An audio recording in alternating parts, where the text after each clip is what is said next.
Hello everyone, welcome to Ekeeda platform, and this is Ravindra Jangid here, your electrical faculty. In this video, I'm going to talk about the reliability concept for comparison of AC and the DC system.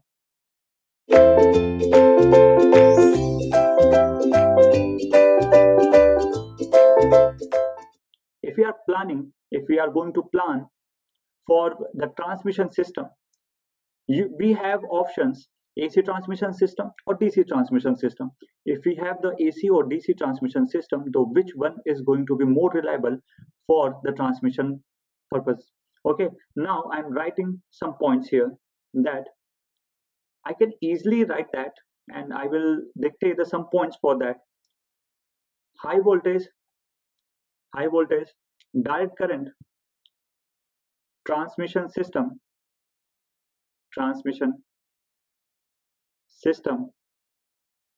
is more reliable as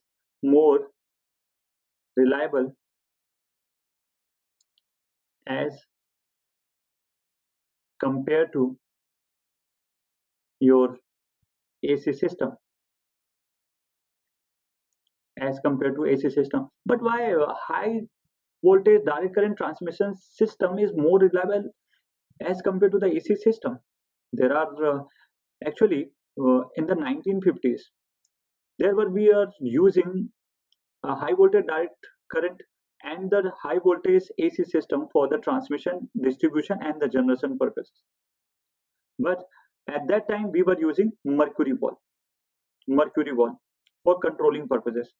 If we are at that time, we were using the mercury wall, but mercury wall actually had some disadvantages, and it is now replaced by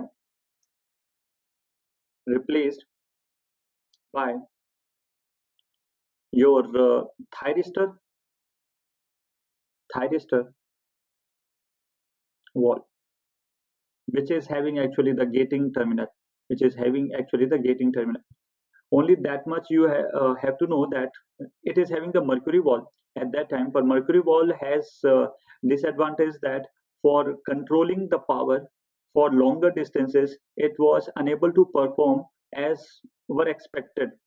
Okay, but thyristor wall, what it does, that it has replaced all the disadvantages which were in the mercury wall.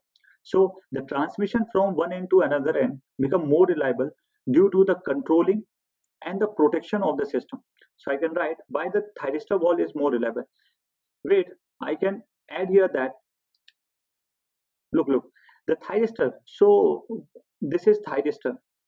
I can write the basic why it is used. Look, it is having the gating terminal.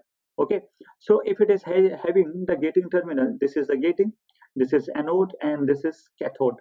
So this is a pictorial view. Now look at here. Now I'm adding another point. If I consider the thyristor wall,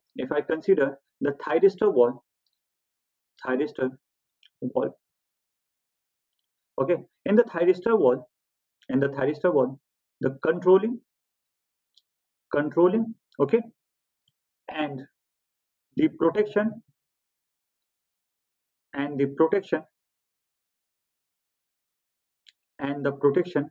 causes more reliable operation.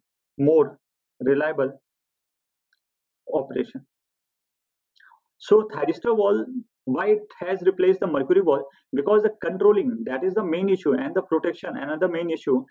So it has replaced the mercury wall. Now we are only using the thyristor wall, and one of the example of this thyristor wall is your LTT. That is, I can write DLTT, is better to write DLTT, and which is direct current, direct light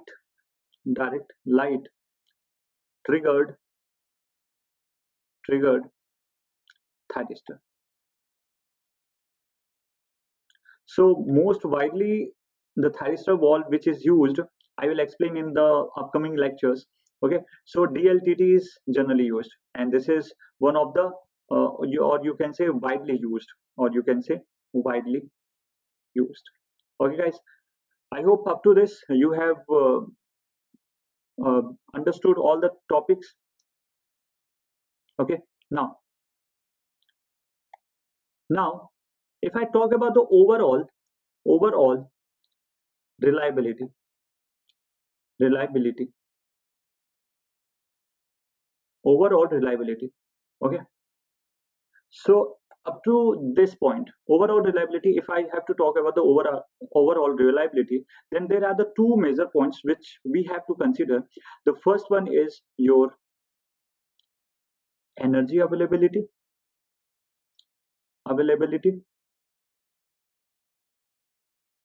and the second point is your reliability of transients. Once again, transients. So one is your energy availability, okay, and another is reliability of transients, or you can say directly say the transients reliability. Energy availability is important. Why it is important and why it is considered in the overall reliability?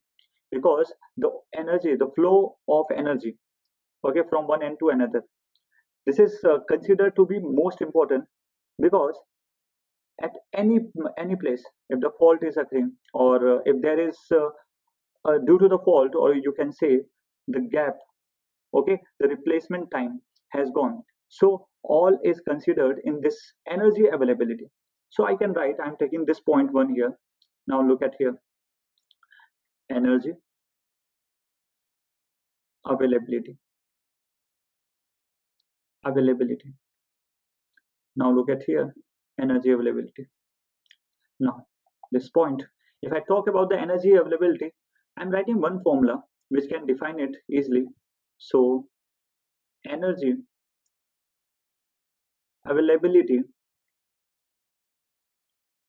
is your 1 minus equivalent equivalent outage time equivalent outage time upon the total time upon the total time.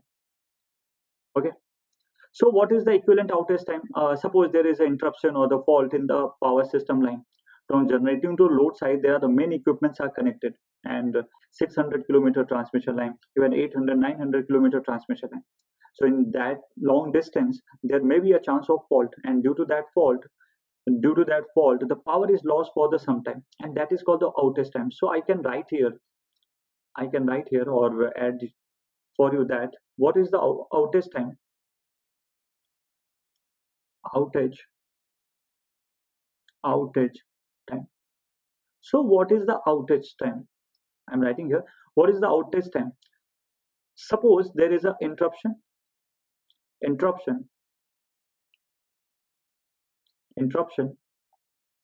or you can say the faults caused in the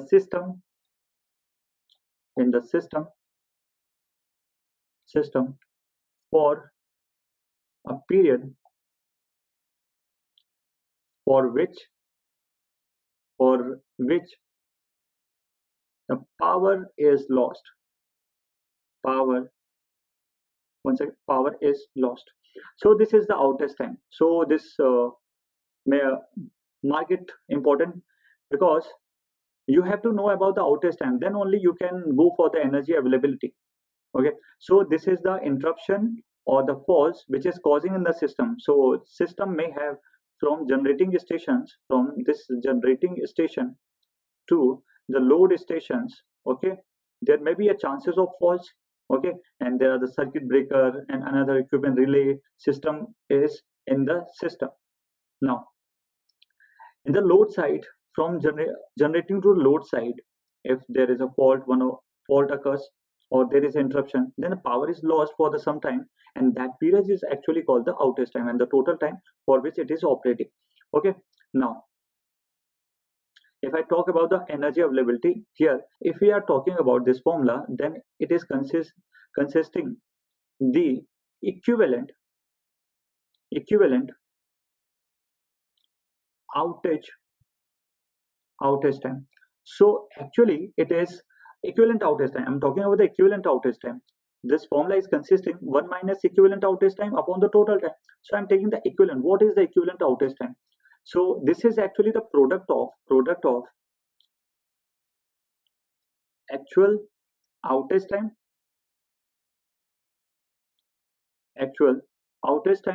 and the fraction of voltage capacity lost. Okay, so this is your equivalent outage time. Okay, this is your equivalent outage time. Now we are going for another one. Now, so another point is, I have talked about the first one, that is the energy availability. In energy availability, I have talked about the outage time. Now I'll talk about your transient reliability or reliability of the transients. Okay, so second point is transients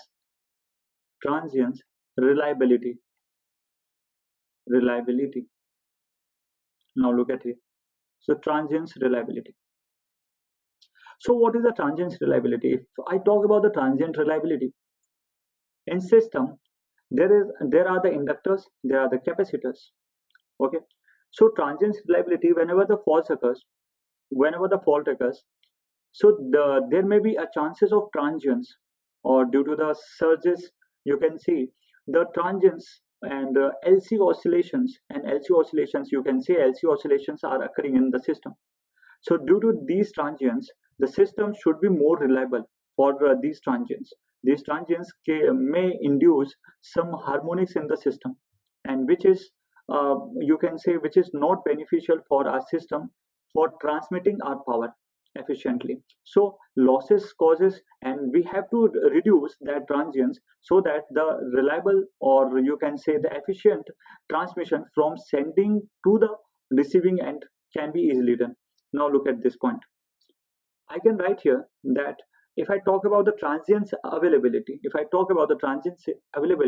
then it specifies the performance of HVDC system, transmission during recordable. This is important one, recordable word. Okay, I will explain in this slide only. Okay, it specifies the performance of HVDC transmitting during the recordable faults. These are some faults in which your voltage profile reduces. I have already explained the voltage profile in the previous lecture, or you can watch that video in which I have taken the one curve, okay, in which less than, equal to, and greater than surge impedance loading was explained. So recorded faults on the associated system. So it specifies the performance of HVDC transmitting during the recordable faults. Remember this, recordable faults. So if I talk about the transient reliability,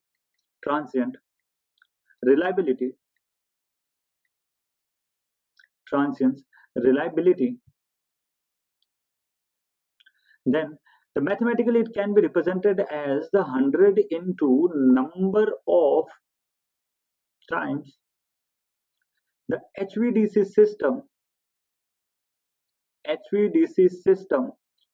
perform, number of times the HVDC system performed as per the design, as per the designing. It means on the number plate there are in every machinery, or you can say any equipments, there are the number plate, and number plate consisting its value. Okay, in the circuit breaker, I can talk about the value, making capacity, the breaking capacity. In similar way, it is also written here. Okay, number of times the HVDC system performed as per the designing, and the number of recordable, that is written above, recordable AC systems. Okay, so this is your formula we will use in our numerical session. Okay, now if you are confused with this point, what is the recordable faults? I'm explaining now recordable faults. Now, if you talk about the transient reliability, then recordable faults are main consideration of this. Remember this, you can say the key point, recordable faults, in which the voltage profile reduces its voltage. Okay, so voltage are actually reduced up to the 90% value. Okay, or you can say below that value. So I can write, if there is system of many bus bar system, if it is having the many bus bar system, let us suppose the 100 bus bar in our area, or connected with the tie line.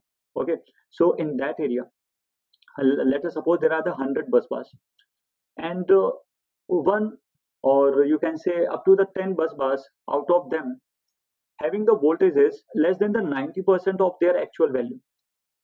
Let us suppose that each and every bus bar having the voltage value as 100 kilovolt, but due to the recordable faults, there are the voltage occurring in those bus bars is actually, you can say, the 88 kilovolt.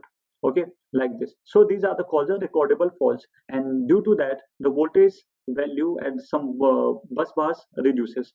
Now I'm writing that point, if one or more bar system, okay, phase voltage phase voltage, so it is having phase voltage and phase voltage and below 90% and below 90% of actual value, 90% of actual value prior to the fault. Remember this point, prior to the fault, prior to the fault. Okay, now look at this. So recordable faults, I hope you have understood up to this point. Now this point, in the DC system or DC transmission, in the DC transmission system, in the DC transmission system, in the DC transmission system, if we are using the thyristor valves, if we are using the thyristor valve, that instead of using the mercury valve, now we are come to the point that we have to use the thyristor valve because it has more controllability, or you can say the more protection level as compared to the mercury valves. So using the thyristor valves, I can write that the energy availability,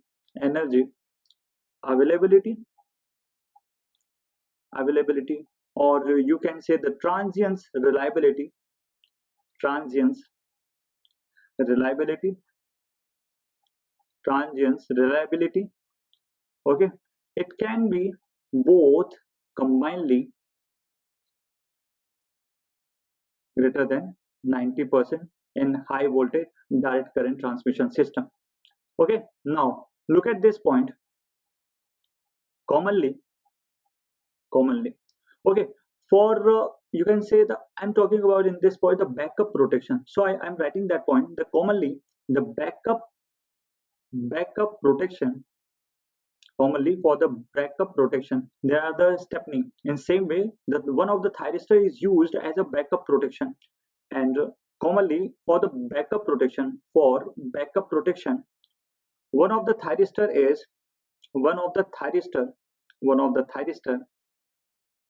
is being used, okay, backup protection, and this thyristor actually used as a reductant. Remember this point, a reductant. Okay, so this is being used reductant. So why it is used as a reductant? Because suppose if any working, if let us suppose there is if any working thyristor got failed,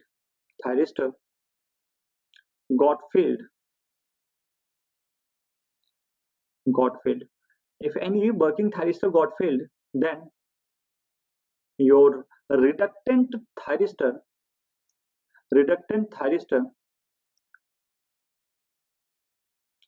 can be easily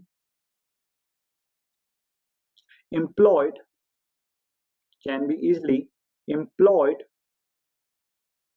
employed in a provided time in a provided time in a provided time, or you can say the replacement or you can say the replacement in scheduled time. Remember this key point, scheduled time. If you are preparing for the academics, okay, so these are the key points from where you can get the extra marks. Okay, now next point I'm adding. Now I'm talking about the maintenance. If the maintenance of the thyristor is actually the more simpler or in case of we have compared with the mercury ball, so I will write here the mercury.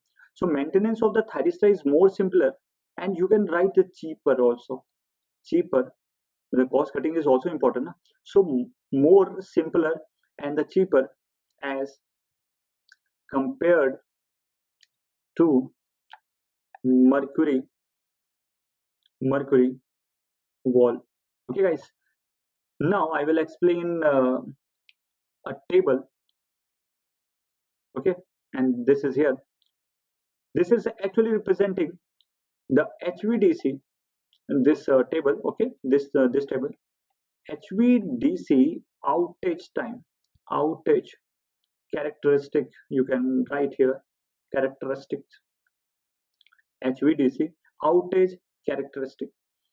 So these are the some equipments, and here the values are given.